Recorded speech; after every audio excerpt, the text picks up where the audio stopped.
பைபிளை படிச்சுட்டு இருக்கும்போது பைபிளில் ஒரு வசனம் வந்தது. துன்மார்க்கன் கடன் வாங்கி செலுத்தாமல் போகிறான், நீதிமான் இறங்கி போய் கொடுக்குறான்னு ஒரு வசனம் வந்துச்சு. உண்மையுள்ள மனுஷன் பரிபூர்ண ஆசீர்வாதங்களை பெறுவான்னு போட்டு வச்சிருப்பேன்.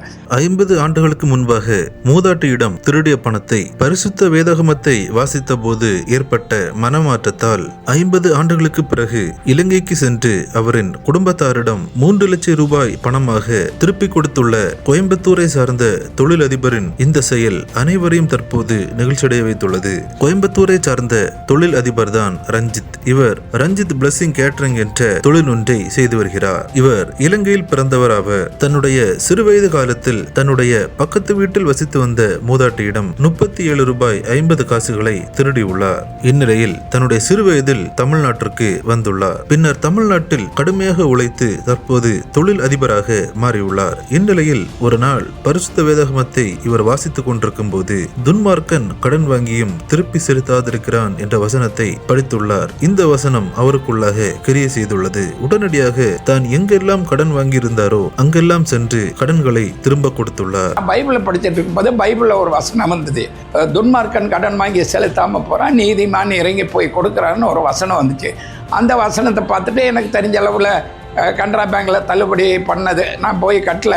அங்கே போய் கட்டிட்டு வந்தேன். ஒரு பெட்டி கடையில் புளியம்பட்டியில் போய் அங்கே போய் கட்டிட்டு வந்தேன். பாண்டிச்சேரியில் போய் கொடுத்துட்டு வந்தேன். 2 லுங்கி வாங்கின கட்டினேன். இப்படி எங்கெங்கே இருந்துச்சு அங்கே எல்லாம் கட்டிட்டு வந்தேன்.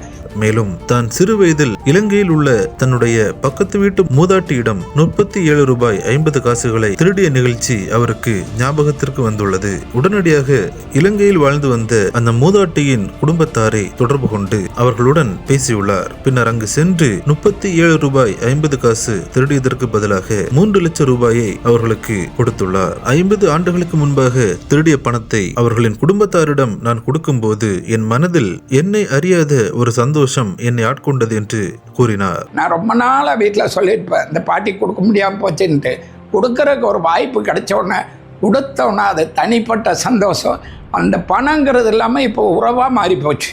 உண்மையுள்ள மனுஷன் பரிபூரண ஆசீர்வாதத்தை பெறுவான் என்ற வசனத்துக்கேற்ப இந்த செயலை தான் செய்ததாகவும் பரிசுத்த வேதாகமத்தின் வசனம்தான் என்னை மாற்றியது என்றும் தொழிலதிபர் கூறியுள்ளார். தற்போது அந்த மூதாட்டியின் குடும்பத்தார் தொழிலதிபரை கோயம்புத்தூருக்கு சென்று நேரில் சந்தித்துள்ளனர். இந்த காட்சிகள் அனைத்தும் அனைவரையும் நிகழ்ச்சியடைய வைத்துள்ளது. கிறிஸ்துவுக்குள் பிரியமானவர்களே, பரிசுத்த வேதாகமம் எப்படிப்பட்ட கல்மனதையும் மாற்றும். வேதாகமத்தில் உள்ள வசனத்தை படித்ததால் மனம் திரும்பிய தொழிலதிபரின் இந்த செயலை பார்க்கும்போது நம்முடைய பரிசுத்த வேதாகமத்தில் உள்ள ஒவ்வொரு வார்த்தைகளும் ஜீவனுள்ள வார்த்தைகள் என்பதை நமக்கு மிக தெளிவாக உணர்த்துகிறது. இந்த அருமையான தகவலை தவறாமல் உங்கள் நண்பர்கள் அனைவருக்கும் பகிர்ந்து கொள்ளுங்கள். நம் தேவனுடைய நாமம் மகிமையடையட்டும். கிறிஸ்துவுக்குள் பிரியமானவர்களே, இந்த தகவலை தவறாமல் உங்கள் நண்பர்களுக்கும் பகிருங்கள். எங்களோடு இணைந்து பயணிக்க இந்த சேனலை சப்ஸ்கிரைப் செய்து கொள்ளுங்கள். தேவன் தாமே உங்களை ஆசீர்வதிப்பார்.